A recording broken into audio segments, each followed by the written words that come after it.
Hello, Hero Collectors here. How's it going, everybody? Hope y'all are doing fantastic. I know I am, and today I'm finally going to be reviewing the Super 7 Ultimates 2003 TMNT figures. We have the four brothers here on the table. This is going to be a little bit weird of a review, given that some of them share accessories, they all share the same body mold, but we'll go over all of that. Without further ado, let's get into it. Alright, for the overview with these figures, I'm going to go over Mikey, and then I'll bring in the other guys, or the other brothers, for comparisons and looking at the skin tones, and then like differences within the bodies. So, overall, I really like the shaping here. Now, it is a little strange, like here at the hips, but I don't think it's all, it doesn't look that bad in the grand, like, shape of this figure. But you can see it's got some nice solid green color with some shading at different points, like there at the shoulder, along this muscle here, on the forearm there, here at the thighs, at the calves, a little bit on the toes. All of the brothers have this, even on the hands. So there is some paint shading. There's even some paint shading here at the underbelly of the shell, of course. And all of these, like shoulder pads, knee pads, the belt, going along the back, it is all like a pliable, more rubber material than a plastic. Shell is very solid, not bendy at all. And yeah, looking at the toes, you can see that there. He's got some peg holes at the bottom of his feet. I will say the more shoddy paint apps are on the heads. Like I've got a random white mark there. All of the bandanas, I think, have a little bit of imperfection somewhere. So yeah, you can see that. It's not great, but it's, I'll get into it at the end. But yeah, he's got the wrist straps as well. So he and Raph actually share the same strap system, where it's just at the waist and goes around to the back. I really couldn't figure out how to store their weapons. I thought you had to store them on the back of the shell, like the original toys, but no, I was able to eventually kind of work them into the sides here, as you can see. But Donnie has one that's similar, but has a port for his bow staff, as you can see. And then Leo has one that has a strap that goes across the torso onto the back to hold his sword sheath. So two that match and two that are more unique. And since I've got Leo here, you can see the difference in the green colors, and you can see the shading there. See the same on Donnie. As you can see, it's a bit, I don't know, like an olive green. And then you can see Raph here is much deeper green than the rest. So there is that. Now let's go over the accessories. So first off, let's go over the more unique accessories. We've got these nunchucks here. He's got two, and they use a real chain. But it's not just this nunchuck. You can remove the chuck from the chain and then bring in a spinning chuck effect. And you do get two of these, so it can look like he's slinging both of his nunchucks, which is really awesome. I like that accessory that is included. Now, getting into the rest of the accessories, you can see he has this more standard smiling head, but then he also has the winking head and this more happy expression. I did get the heads pack because I bought directly from Super 7. I can't remember which heads exactly for all of them came in that heads pack. I want to say this is the one for Mikey. So those are unique.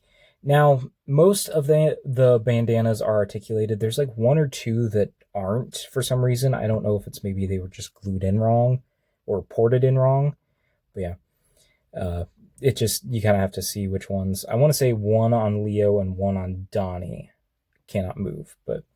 And yeah, there's more paint deco hits that are messed up on these bandanas. Now, getting into the accessories that are used for all of these figures, we have the set of fists, a set of kind of wide open or kind of grabbing hands, and then a set of grip hands, and all of them are side-to-side hinge, which is excellent for all the weapons that they use. Then lastly, all of them come with a shell phone, which is painted really nicely. You can see the deco on the back with the deco on the front. None of them come with a collapsed one, but all of them come with a extended version. So there is that. Now, looking at Raph's accessories, his more specific ones, we have his set of size. I don't love the plastic color used for the actual blade itself. You can see it does have some red and yellow at the hilt. But the blade is a very plasticky gray color that just doesn't work for the size, in my opinion. But then in terms of alternate heads, we have a more aggressive kind of screaming, and then I don't know really how much difference there is between this head and the one on the figure currently. They're both really grimacing and angry, so maybe this one's squinting a bit more. Personal preference there. Now looking at Donnie, he does come with his bow staff, which is pretty sweet. It is brown and purple, no real paint shading, but he grips it really well in either hand or both hands at the same time. Looking pretty sweet. And then for heads, he does have one. I believe this is the one that came in the extra heads pack, and I want to say a callback to the original toy, or no, it's the freeze frame in the intro. That's what it is. And then we got the one that's more, I think this, I can't remember. I don't have the original toy right in front of me at the moment. It's off to the side, but yeah, he's kind of like squinting, kind of grimacing. I don't know. But then he's got the happy expression on the main face. But that is not it for Donnie. He comes with one more accessory, and it is his goggles, and she can just put on the head like so. I recommend putting the bandana or like over the actual band. It is a rubber band or like a rubbery type of band, and then you can also put it over the eyes if you wish as well, or just kind of rest it on the head. It works pretty well. I didn't have any problems with the stretching, but it fits on the head nicely. All right, last but certainly not least, we have Leonardo, and he of course comes with two katanas. And the same issue that I have with Raph's size I have here. It's got some nice paint on the hilt, but then you get to the blade and it is that dull gray plastic. It really should have been more of a silver. So that is a bummer, but they just slide into the sheaths nicely. Saw those earlier. And you can see the more neutral expression on the head currently, but then he has a kind of smirk and then more of an extra smirk there. It's not a ton difference, but you know, when you're actually sitting there posing, you can tell the difference in what you are looking for. And this is the head that I can't get the bandana to actually rotate on. I don't know why. So there is Leo. All right, bringing Mikey back in to go over the articulation. He has a ball at the head and at the base of the neck, so he can look up that high, and look down that low. Can get some really good pivot and, of course, side-to-side movement. Now, when I was sitting there posing these guys, I was popping the heads out willy-nilly and had no problem. But when I just went to do the review and I popped the head off and tried to put this one on, I popped the neck out of the ball at the base. So it didn't happen much, but it has happened on my copy, so just be aware of that. Shoulders go up that high. You can't do a full 360, but you do get some chewing there at the bicep because of how the plastic lies. So there is that. You got rotation at the bicep, double jointed elbows that can go in pretty far. The shoulder or the elbow pads are a nice rubbery material, so they're not too damaged, but I feel like maybe over time they would be. The hands hinge down that far. They do hinge up that far, and remember the grip hands do hinge side to side for the weapons. He does have, I want to say it's a ball here at the mid-torso, and it can get some good rotation. This underbelly piece is actually a more rubbery material, so it does allow for some more movement. As you can see, you can rotate a little bit. He's got the balls at the hips here, so he can kick out that far, and of course kick that far forward, even turning a little bit, and you can rotate the leg to help get the right angle you want there. He's got a thigh rotation. He's got double jointed knee, same thing I said at the elbow there. And then all the ankles hinge down. It's very tough detents. I would recommend heating these up. They do go up a bit. I feel like I can get one more, but I just can't quite get that. And then he does have an ankle pivot. Now, what are my final thoughts on all four of these turtle figures? I will give them all the same rating and fun factor, so let's get into it. So, there's a lot of things to talk about here. First off, these are my turtles. I grew up with the 2003 cartoon on every Saturday morning. I caught it quite a bit. I don't want to say I caught it every Saturday morning, just my memory's a little foggy on that. But I remember having the original toys. I remember playing with the original toys and loving the show, and I've been rewatching the show, and it's been excellent. And getting these is awesome. They are really sturdy.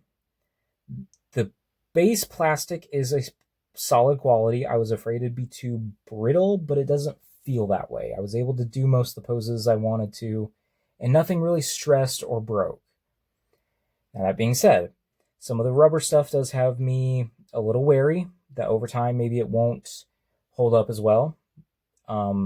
The scuffage on like the biceps and some of the thighs that got chewed kind of upsets me. And the ankles are a little rough to get them to stand. Now, when I was actually sitting there posing and taking pictures, I had no issues. But right now, when I'm trying to do the review, I was having all kinds of issues behind the scenes. So, maybe I'm just having an off day. Maybe they were working for me one day and not the next. It kind of depends. And then the paint on the masks not being great a lot of the times, like on the edges, it just is very sloppy, which is a shame. Now, we got to talk about the Super7 in the room. These are Super7 figures. Yeah, I had to pay $55 for each of these. Am I disappointed in how much I paid? No, because I feel like I am satisfied with what I paid. Like, for me personally, this is what I always wanted from Ninja Turtles, and I don't mind paying the 50. If this was more, like say it was 60, upwards of 70 to 80, I probably wouldn't have bought these, or I would have been more disappointed in these. But at the 50, it's not terrible, but that's just me. I don't think I can recommend these at the 55. I would say if you can get them down to 45 or lower, that's a better deal. So while I do enjoy these for what they are and will treasure them as being more definitive figures of the 2003 Turtles in my collection, I can't recommend them at the full price for what you are given with all the issues that it has. Now, do they have the fun factor? Yes. I kept putting off actually taking a look at actually sitting and taking photos of these guys because I always felt like maybe I wasn't in the right mindset or in the right mood to really do them justice. But once I did pick them up and started posing them, it became a whole day thing. I took so many pictures and I kept like thinking of things that I wanted to do, and it was like, okay, I need to take 6 photos of the turtles individually. Then I need to pair each one up with one of their brothers, and then I need to do team shots, and then I need to do this figure. It became a whole thing, and I enjoyed the hell out of it. So fun factor, yes. So what is my final rating? I'm going to give them all a 7 out of 10. Are they perfect? No. Are they a great price? No. Did I have fun and enjoy the money that I spent to get these for the experience that I have and for my nostalgia? Yes. So 7 out of 10 feels like a fair rating for figures that I've always wanted, but while are great, have some issues and have a troubling price. It's not perfect, but I think they're still fun. If you really want these and haven't gotten them yet, try to find a sale or a deal or a coupon somewhere, and you can have a blast. All right, and that was my review of these Super7 Ultimates 2003 TMNT turtle figures. Let me know what you think down below in the comments of the video and the figures themselves. Did you pick them up? Let me know all the things. And while you're down there, make sure you are liking the video. Make sure you are subscribed, because I've got all kinds of reviews on the way. Not of Super7, but of Star Wars, Transformers, Marvel Legends, all those kinds of things, and doing display updates, which these guys can now go on the display. So make sure you are subscribed to see when that happens. And I will talk to you all in another video, another post, another time.